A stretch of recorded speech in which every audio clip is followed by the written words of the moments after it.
ഭർത്താവിന്റെ രാഷ്ട്രീയ ഭാവിക്ക് വിലങ്ങുതടിയാകുന്നത് ഭാര്യ തന്നെയാകുമ്പോൾ കാര്യങ്ങൾ വലിയ ചർച്ചാ വിഷയമാവുകയാണ്. എന്നും ഇടതുപക്ഷത്തിനു വേണ്ടി രംഗത്തേക്കിറങ്ങി സ്ഥിരം വിവാദങ്ങൾക്ക് തലവെച്ചു കൊടുക്കുന്ന ദിവ്യ എസ് അയ്യർ കോൺഗ്രസുകാരനായ ഭർത്താവിനെ പുറത്തേക്കുള്ള വഴിയൊരുക്കുകയാണ്. മുൻ അരുവിക്കര MLA ആയ KS ശബരിനാഥന് രാഷ്ട്രീയത്തിൽ പാരയാകുന്നതിപ്പോൾ സ്വന്തം ഭാര്യ തന്നെയാണ്. അനുദിനം ശബരിനാഥിനോടുള്ള എതിർപ്പ് കോൺഗ്രസ് പ്രവർത്തകർക്കിടയിൽ വർദ്ധിച്ചു വരുന്ന കാഴ്ചയാണിപ്പോൾ കാണുന്നത്. അതിന് പ്രധാന കാരണം ശബരിയുടെ ഭാര്യയായ ദിവ്യ എസ് അയ്യരുടെ നിലപാടുകൾ തന്നെയാണ്. കേരളത്തിൽ എന്നല്ല രാജ്യത്ത് തന്നെ സർവീസിലുള്ള ഒരു IAS ഓഫീസറും ചെയ്യാത്ത പ്രവർത്തികളിലേക്കാണ് ദിവ്യ എസ് അയ്യർ ഇപ്പോൾ ചെയ്തുകൊണ്ടിരിക്കുന്നത്. സംസ്ഥാന സർക്കാരിന്റെ ഭാഗമായ IAS ഉദ്യോഗസ്ഥ സകല അധികാര പരിധികളും ലംഘിച്ച് നടത്തുന്ന ഇടപെടലുകളും ഭരണപക്ഷത്തെ പുകഴ്ത്തലുമാണ് കോൺഗ്രസ് പ്രവർത്തകരെ പ്രകോപിപ്പിച്ചിരിക്കുന്നത്. ഒരു രണ്ടാം കിട യൂട്യൂബറുടെ നിലവാരത്തിലേക്ക് ഈ IAS ഉദ്യോഗസ്ഥ പലപ്പോഴും തരം താണു എന്നത് സമീപകാലത്തെ ഇവരുടെ പ്രവർത്തികൾ പരിശോധിച്ചാൽ ആർക്കും തന്നെ മനസ്സിലാക്കാവുന്ന കാര്യമാണ്. ഇവിടെ ശബരിനാഥന് വെല്ലുവിളിയാകുന്നത് മുഖ്യമന്ത്രിയോടും മറ്റ് ചില മന്ത്രിമാരോടും ഇടതുപക്ഷത്തോടുമുള്ള ദിവ്യയുടെ അതിരുവിട്ട സമീപനവും പുകഴ്ത്തലുമാണ്. ഏറ്റവും ഒടുവിലായിട്ട് ഇടതു സർക്കാരിന്റെ 4ാം വാർഷികത്തോടനുബന്ധിച്ച് തയ്യാറാക്കിയ മുദ്രാഗാനം ദിവ്യ ആലപിച്ചതും കോൺഗ്രസ് പ്രവർത്തകരെ ശരിക്കും ചൊടിപ്പിച്ചിട്ടുണ്ട്. കോൺഗ്രസ് നേതാവിന്റെ ഭാര്യ സർക്കാരിനെ സ്തുതിച്ചു പാടുന്നത് ചില ഇടതു പ്രൊഫൈലുകൾ കോൺഗ്രസുകാരെ ട്രോളാനായി ഉപയോഗപ്പെടുത്തിയപ്പോൾ പാർട്ടിക്കകത്ത് വെട്ടിലായിരിക്കുന്നത് ശബരിനാഥ് തന്നെ.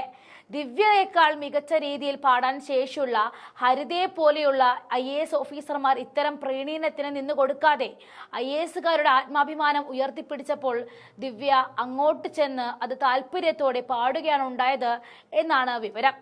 ഇത്തരം ഒരു നിലപാടിലേക്ക് അവർ പോയതിന് പിന്നിൽ വ്യക്തിപരമായ താല്പര്യമാണ് ഉള്ളത് എന്നാണ് കോൺഗ്രസ് പ്രവർത്തകർ സംശയിക്കുന്നത്. അതായത് ദിവ്യക്കെതിരായി വരാൻ സാധ്യതയുള്ള നടപടികൾ ചെറുക്കുവാൻ വേണ്ടി സർക്കാരിന്റെ ഒരു കൈ സഹായം അവർ പ്രതീക്ഷിക്കുന്നുണ്ട് അത്രേ. ദിവ്യ എസ് അയ്യർക്കെതിരായ 2 പരാതികളാണ് നിലവിൽ സർക്കാരിന്റെ പരിഗണനയിൽ ഉള്ളത്.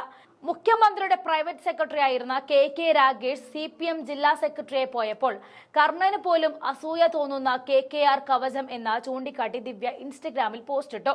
ഇത് പെരുമാറ്റച്ചട്ട ലംഘനമാണെന്ന് ചൂണ്ടിക്കാണിച്ചുള്ള പരാതിയാണ് ആദ്യത്തേത്. രണ്ടാമത്തേത് തിരുവനന്തപുരത്തെ സർക്കാർ ഭൂമി സ്വകാര്യ വ്യക്തിക്ക് പതിച്ചു നൽകിയതും സംബന്ധിച്ച് വിജിലൻസിന് മുൻപാകെയുള്ള പരാതിയാണ്. ഇതിൽ ആദ്യത്തെ പരാതിയിൽ സർക്കാർ നടപടിയെടുക്കാതെ ഒഴിവാക്കിയാലും രണ്ടാമത്തെ പരാതിയിൽ സർക്കാർ വിചാരിച്ചാൽ പോലും ദിവ്യ എസ് അയ്യരെ നടപടിയിൽ നിന്നും രക്ഷപ്പെടുത്താൻ കഴിയുകയില്ല. കാരണം ഭൂമി പതിച്ചു നൽകിയ സംഭവത്തിൽ 2 IAS ഓഫീസർമാരുടെ റിപ്പോർട്ടുകളും ദിവ്യ എസ് അയ്യർക്കെതിരാണ്. വർക്കല ഐരൂർ വില്ലേജിൽ സ്വകാര്യ വ്യക്തി കൈവശം വെച്ചിരുന്ന 27 സെന്റ് ഭൂമിയാണ് സബ് കളക്ടറായിരിക്കെ ദിവ്യ സ്വകാര്യ വ്യക്തിക്ക് പതിച്ചു നൽകിയിരിക്കുന്നത്.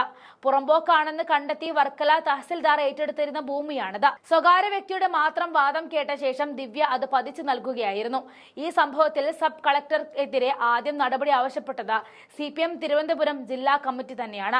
അന്ന് വർക്കല MLA ആയിരുന്ന V ജോയി ഇതുമായി ബന്ധപ്പെട്ട് സർക്കാരിന് പരാതി നൽകുകയും ചെയ്തിരുന്നു. തുടർന്ന് ഇത് സംബന്ധിച്ച് ജില്ലാ കളക്ടറും ലാൻഡ് റവന്യൂ കമ്മീഷണറും നൽകിയ റിപ്പോർട്ടിന്റെ പശ്ചാത്തലത്തിൽ ഭൂമി പതിച്ചു നൽകിയ നടപടി റദ്ദാക്കുകയും ദിവ്യ എസ് അയ്യരെ സർക്കാർ സ്ഥലം മാറ്റുകയുമുണ്ടായി. ദിവ്യ എസ് അയ്യരുടെ സസ്പെൻഷൻ എല്ലാവരും പ്രതീക്ഷിച്ചിരുന്നുവെങ്കിലും അത് സംഭവിച്ചിരുന്നില്ല. അന്ന് മുതലാണ് ദിവ്യ എസ് അയ്യർ ഇടത്തോട്ട് ചാഞ്ഞു തുടങ്ങിയത്. അന്ന് വരെ സർക്കാരിനെയും മുഖ്യമന്ത്രി പിണറായി വിജയനെയും ചാനൽ ചർച്ചകളിൽ കടന്നാക്രമിച്ചിരുന്ന ശബരിനാഥന്റെ വീറും വാശിയും ചോർന്നു പോയതും ഈ സന്ദർഭം മുതലാണ്. KK രാഗേഷുമായി ബന്ധപ്പെട്ട വിവാദം കത്തിപ്പടർന്നതോടെയാണ് മുൻ CPM എടുത്തു പ്രയോഗിച്ച ആയുധം പൊടിതട്ടിയെടുത്ത് അഡ്വക്കേറ്റ് ഷാജഹാൻ വിജിലൻസ് ഡയറക്ടർക്ക് പരാതി നൽകിയിരിക്കുന്നത്. ഭൂമി പതിച്ചു നൽകിയ സംഭവത്തിൽ അന്നത്തെ ജില്ലാ കളക്ടർ വാസുകിയും ലാൻഡ് റവന്യൂ കമ്മീഷണറും നൽകിയ റിപ്പോർട്ടുകൾ മുൻനിർത്തി ദിവ്യ എസ് അയ്യർക്ക് എതിരെ കേസെടുത്ത് അന്വേഷണം നടത്തണമെന്നതാണ് പരാതിക്കാരന്റെ ആവശ്യം. ഈ പരാതിയിൽ കേസ് രജിസ്റ്റർ ചെയ്യപ്പെടണമെന്ന ഭയം മൂലമാണ് സർക്കാർ അനുകൂല പാട്ടുപാടി പ്രീണന നയം ദിവ്യ എസ് അയ്യർ വീണ്ടും പിന്തുടരുന്നത് എന്നാണ് കോൺഗ്രസ് പ്രവർത്തകരും തുറന്നടിക്കുന്നത്. ഇക്കാര്യത്തിലെ അവരുടെ അമർഷം പൊട്ടിത്തെറിയുടെ വക്കിലാണുള്ളത്.